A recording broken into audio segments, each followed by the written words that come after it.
Coach, let's go. And if you don't mind, we'll jump right into the deep end, Coach. The NFL OT rule, thumbs up or down? Should it be changed after last night?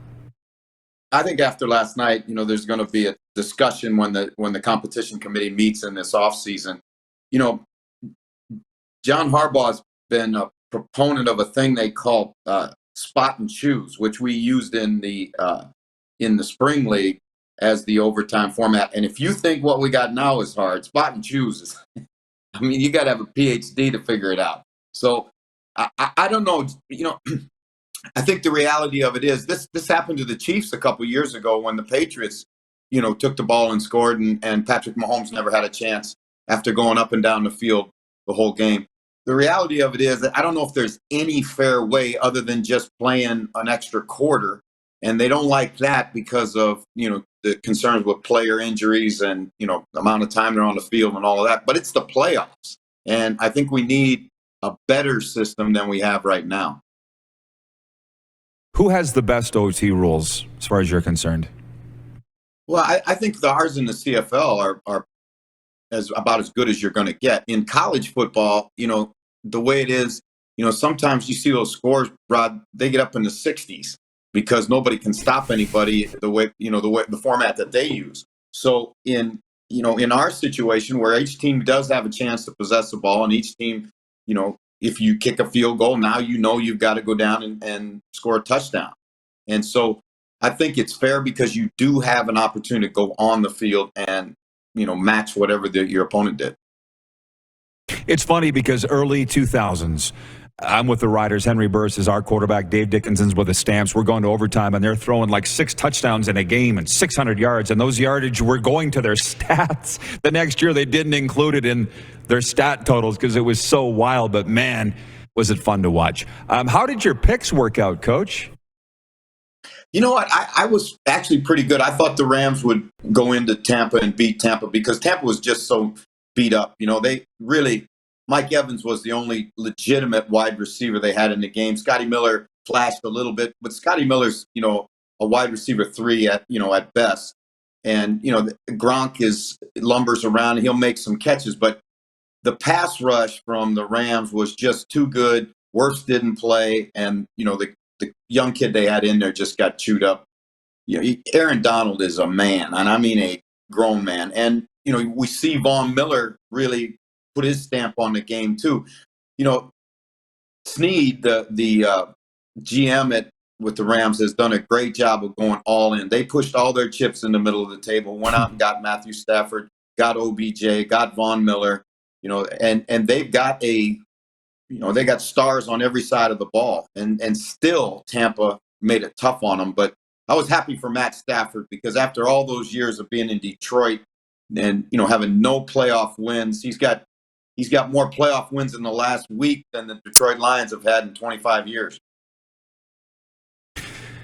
Proves what kind of player he is. But can we safely say the Bucs only played 30 minutes? That's the sense that I got out of that game.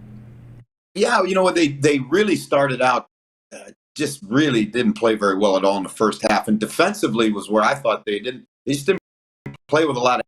And then, today I listened to BA's press conference, and he talked about on the last play where they went zero coverage, it was max blitz, max pressure, and they're all, with nobody in the middle of the field. And, not everybody blitzed. And that's an indication of a team that's not mentally, ready to play. And you got to feel for Todd Bowles because he dials up zero pressure and they don't run it. And now, Winfield's out there one-on-one with the Triple Crown receiver. That's not a good matchup with no pressure help. Oh, I could talk about that game forever, but I should move on. The Bengals. Who saw this coming? Well, you know what, Rod?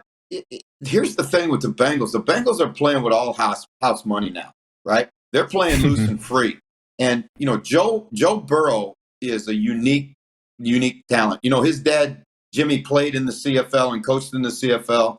And, kid's been around football for a long, long time. He's much like Mahomes. When you grow up in a family that's, got a high-level competitor, and in that, in the competitive these kids they're not intimidated. It's not too big for them because they've watched their dad play. They've been around it. Their dad coaching at a high level. And so he just goes out there and, he's the new Joe Cool. If Joe Montana was Joe Cool, well, this is Joe Cool too, because he doesn't get flapped. They hit him. Rod, they sacked him 9 times and hit him 13 times. And those were not light bodies that were falling on him. And he's coming off of an ACL, but he just stayed in there and kept throwing the ball. And then their defense made plays. Tannehill turned it over 3 times, and playoff football is really, really difficult to turn it over that many times and win a football game. Ironically, it's not the first time a quarterback's been sacked 9 times and they've won an NFL playoff game. I think it's like the 3rd, but it's highly, highly rare.